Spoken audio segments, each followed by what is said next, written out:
Lalong mas lumalim ang kasong kinasangkutan ni Coach Jerry Yee dahil sa hindi patas na pagsuspindi sa kanya ng UAAP Board. Matatandaan na laban ng UE kontra sa Adamson noong linggo ay pinagbawalan na itong pumunta sa venue upang gabayan ang mga UE Lady Warriors. Bagamat umapila si Coach Jerry Yee, hindi pa din klaro kung ano ang kanyang nagawang kamalian. Kaya mga UE Lady Warriors ay hindi nagustuhan ang di makatarungang pagbabawal kay Coach Jerry Yee. Ano kaya sa palagay nyo ang naging basihan ng isyong ito? At bakit ganito na lang ang paghatol kay Coach Jerry? Pero bago pa man ang lahat, huwag mo namang kalimutang mag-subscribe at i-spike ang notification bell para lagi kang updated sa mga valuable ganap.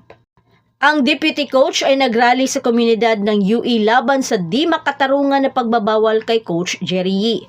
Damage has been done ika nga sa UE dahil humatol agad ang UAAP board nang hindi pa naririnig ang panig ni Coach Jerry Yee.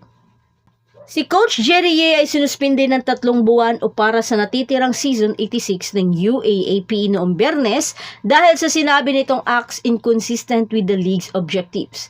Ang mga layunin ay lumilitaw na tumutukoy sa mantra ng asosasyon na ang mga miyembrong paaralan ay dapat palaging kumilos sa the highest ethical and professional standards from those expected to mold the students' athletes. Gayunpaman, ang pahayag ng UAAP hinggil sa suspensyon ay hindi sinabi kung anong partikular na tuntunin ang nilabag ni Yee na naging sanhi ng kanyang pagkakasuspinde. Maliban sa sinabi ng isang miyembro ng paaralan ang humiling na siya ay imbestigahan, hindi rin tinutukoy ng UAAP board ang paaralan na nagtulak para sa imbestigasyon bagamat may ilang ulat na maaaring ito ay Adamson University. Si Coach Jerry Yee ay nagturo sa Adamson noong nakaraang taon at ngayong taon ay lumipat siya sa UE para pangasiwaan ang Lady Warriors sa kasalukuyang UAAP Volleyball Tournament. Sinabi ni Yee na ang paghihiwalay nila ng Adamson ay napagkasunduan. Pero kung maaalala natin, ang Adamson Season 85 lineup ay sunod-sunod na nagsilipatan sa Pro League at itinuturing silang mga ace player ng universidad. Tulad nila Louie Romero, Kate Santiago, Trisha Tubo at marami pang iba. Hindi man ito klaro pero marami na ang nagsasabi na baka ito rin ang naging foul ni Coach Jerry dahilan ng pagsisimula ng kasong ito.